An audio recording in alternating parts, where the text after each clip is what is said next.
I feel like it's going to get worse before it gets better. If you are getting this update, you are not in the clear just yet. I've had a car that's been stolen and stripped before.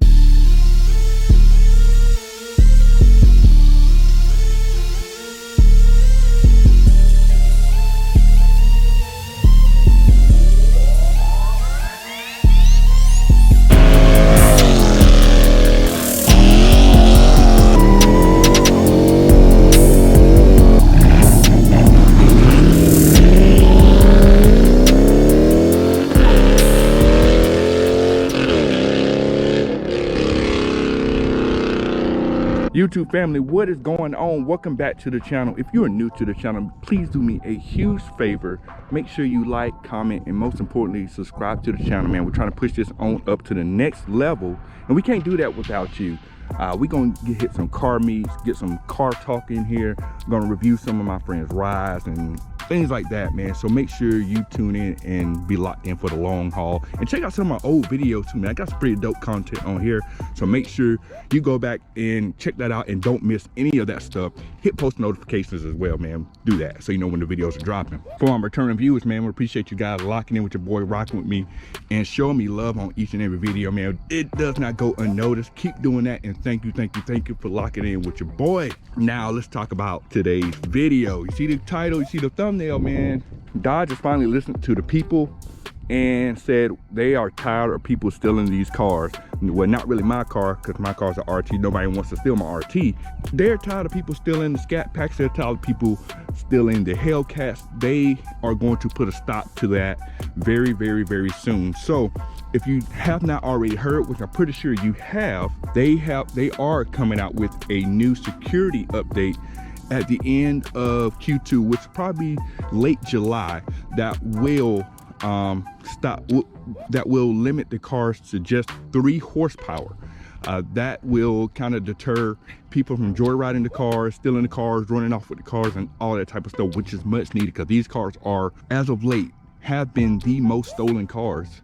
And that sucks, you know. The update that Dodge is coming out with will only be for 2015 and up 392s and Hellcats. Unfortunately, well, kind of fortunate, nobody wants to steal the XXTs and the RTs, so we're kind of in the clear for that, but we don't get the update, unfortunately. So what I'm understanding how this update is going to work, what they will be doing is you have to go to the dealership, get the update. It is free. You have to put a PIN code into the car to unlock the full horsepower. So that's what's going to happen. So you can't drive the car that fast or anything like that. So only 3 horsepower with these cars. I'm not going to go too much into details into that, because like I said, you already know about that part. So here's my thought process on why Dodge did this. First glance, I'm very happy that they done that. This was something that was much needed for these cars.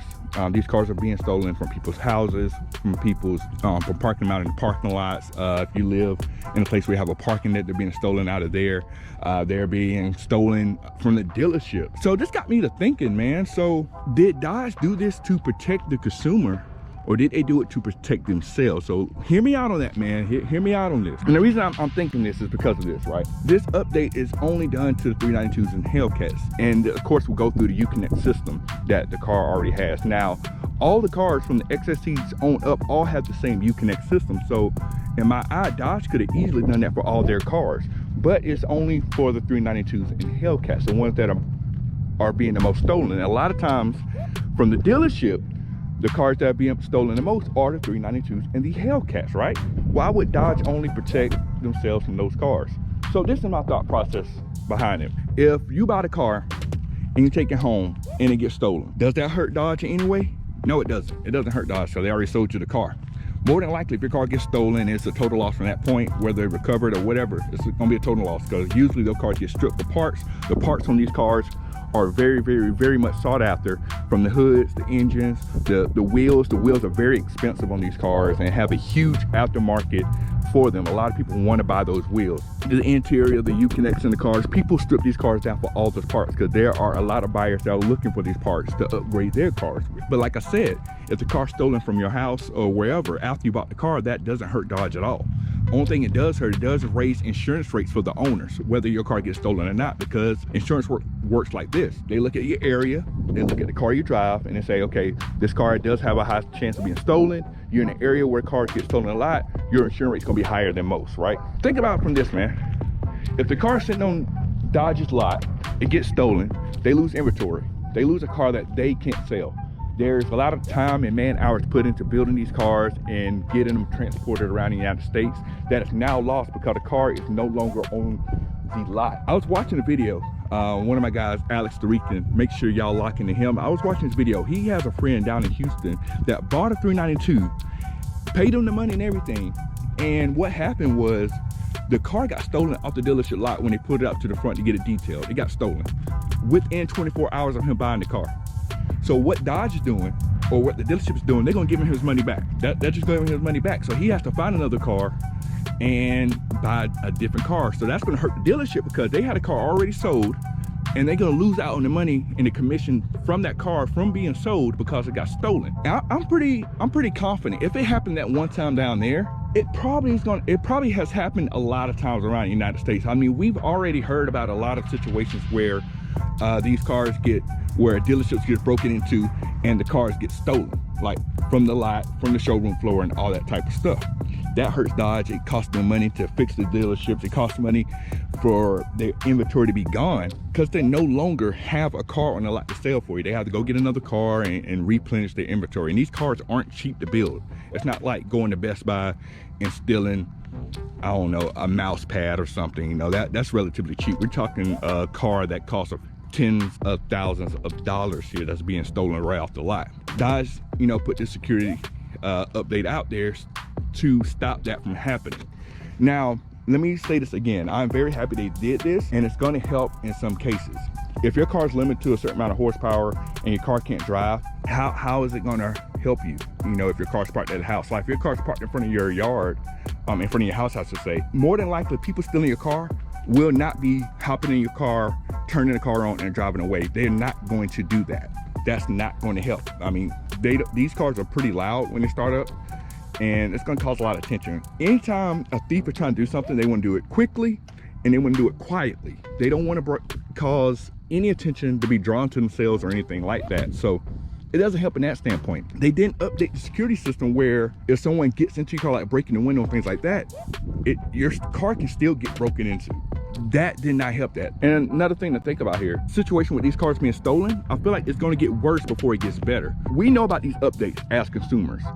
Thieves know about these updates as well. There's a lot of thieves that's probably making a lot of money stealing these cars and stripping them down from parts and selling them. I'm glad this update is coming, but if you are getting this update, you are not in the clear just yet. You want to make sure you're still proactive in protecting your car and doing all you can to make sure I'm not gonna call it an investment, but it is more than likely the second highest thing you're gonna purchase outside of buying a house or paying rent. It's the second biggest expense that anyone's going to have is the car. So some of these thieves might get pretty aggressive in trying to get these cars. They are going to be going in doing whatever they can to get these cars, knowing this update is coming, knowing that it may be a little bit harder for them to keep their livelihood going by stealing these cars from the dealership lots or from people's houses. Now, on social media, I've seen a lot of situations where people get their cars stolen. I've seen Trackhawks, hellcats, anything under the Mopar umbrella is getting stolen. Now, I know they only mentioned the 392s, like the Chargers and Challengers getting this update, but I'm pretty sure this update is going to be for like the Jeep 392s, Trackhawk, and other cars under the FCA umbrella. Well, not FCA, Stellantis, or however you want to say it. I'm pretty sure the update is going to be for those cars where, like I said, they're using the same system. So this is what I want to talk about to you guys, man. Like I said, you want to be very proactive in protecting your car. So here's some things that you may want to consider and think about doing to your car to further protect your car outside of the update. This update only stops people from driving away in your car. It does not stop people from breaking into your car and doing whatever from that standpoint. So the first things first, if you're buying one of these cars, I'm assuming you do have a house that you're staying in or apartment or anything like that. One of the best things you can do is to make sure, like, if you are able to or have the means to do this, have a house that has a garage or an apartment that gives you access to some sort of garage. The reason being you do want a garage is your car's gonna spend the most time at the house. You're gonna go to sleep and you don't want someone coming late at night trying to get into your car and trying to drive away in your car. Having a garage is a great tool to help protect your ride while it's at the house. Also, it keeps your car out of the elements and things like that. Another thing you guys want to make sure you want to have in your car is some sort of GPS tracking in your car. The Uconnect has some sort of tracking device in it. A lot of people unfortunately don't activate it and don't use it, which is kind of, I'm not sure why they don't do that, but hey, they give it to you and people are not using it. But if you're one of those that have not done it, what you can do is get something. I have a tracking system on my car. I have the car lock. I do have a video. If you go back and look, I do have a video for the car lock, and it tells you exactly how it works. The car lock is a GPS tracking system. It does have some security features in there. If I set it and my car moves outside of the location that it is set, then it goes off. If it notices that there's some sort of vibration on the car, it goes off. If it notices the car is started and it's set, it goes off. And I can track my car with ease. It's real time, it updates. I know exactly where my car is if that were to happen. And also, if it gets unplugged from my car, it goes off, and it's really, really, really loud. So GPS tracking is definitely something you want to think about getting. It costs a fraction of the cost of this car. If you're spending a few $1,000s on this car, you can spend a couple bucks to track your car and give yourself that extra sense of security, knowing that if something were to happen, you are able to track it down. And I'm gonna be completely honest with you guys, I've had a car that's been stolen and stripped before. It's a terrible feeling to come outside and where you park your car is no longer there. You don't want that to happen. I don't wish anyone else to have that happen to them. It's a feeling you can't describe, and it really does suck, like straight up it's bad. Now, another thing, I did mention that these cars do have a security system on it, and the security system on that car sucks. On this car completely sucks, right? What you want to look into getting is getting some sort of aftermarket alarm for your car. The best thing I suggest getting, I had on one of my previous cars, I had a Viper alarm that had a two-way pager. So if the alarm went off on my car, my pager on my key ring would go off as well, letting me know like something's going on. Now these alarms are very, very, very good. It has a glass sensor, so if someone were to come to your car and break the glass, it triggers a certain frequency, the alarm picks it up and it goes off. The alarm also has a activated kill switch on it as well. So if you set the alarm, it will stop the car from even starting to begin with, period. It has a relay that connects into the power wire to the starter, and when it's set, the car won't crank at all. Also with these alarms, it has sensors that connects to the door trigger. So if you set the alarm and you open the door, the car alarm will go off. Another thing that these car alarms can have, they have something called a tilt sensor. Meaning if you park your car and you set the alarm will know like the kind of like how your car is sitting. And if someone were to come and try to steal your wheels off your car, they have to jack your car up and things like that. And that will engage the tilt sensor to say, hey, this car is moving, it shouldn't be, and it's gonna go off that way too. So you wanna make sure you do whatever you can to protect your car. Granted, it's gonna be a few $100s to do some of these things, but a few $100s versus a few $1,000s and losing your car, it's gonna be terrible. Because if you lose your car, it gets stolen. Granted, you have gap insurance on the car. They're gonna give you the money to pay off the rest of the car. If it's not paid off just then, you're still gonna have to go out and buy another car. You're still gonna have to put money down on another car. You're still gonna have to go out, finance a car and things of that nature, right? And a lot of times when people buy a car, they know they're gonna buy a car way in advance. So it's not something you go wake up one morning and just go buy a car on a whim. You're usually researching and try to find, you know, the right car for you. And sometimes with a lot of these cars, if you have a certain type of car in a certain color and things like that, sometimes in certain years, you may not be able to get that color ever again, especially with Dodge, right? So you want to take a little bit of the money and invest it back in to protect your ride so you don't have to go through those situations of losing your car. All right, guys, I'm going to wrap up this video. So hopefully this will help you out and give you some things to think about if you're looking to protect your ride and make sure that your car is good. Now, granted, there's people that's still gonna try you. People still may try to break into your car. People may still try to steal it, but you at least wanna have that extra layer of protection for your car that you know, like, hey, I'm good. I don't have to worry about that. I have means of stopping that and preventing people from doing things of that nature. Let me know if you have any questions or comments about anything that I mentioned in today's video, man. I wanna thank you guys for tuning in. Catch you on the next video. We are out. Cut it.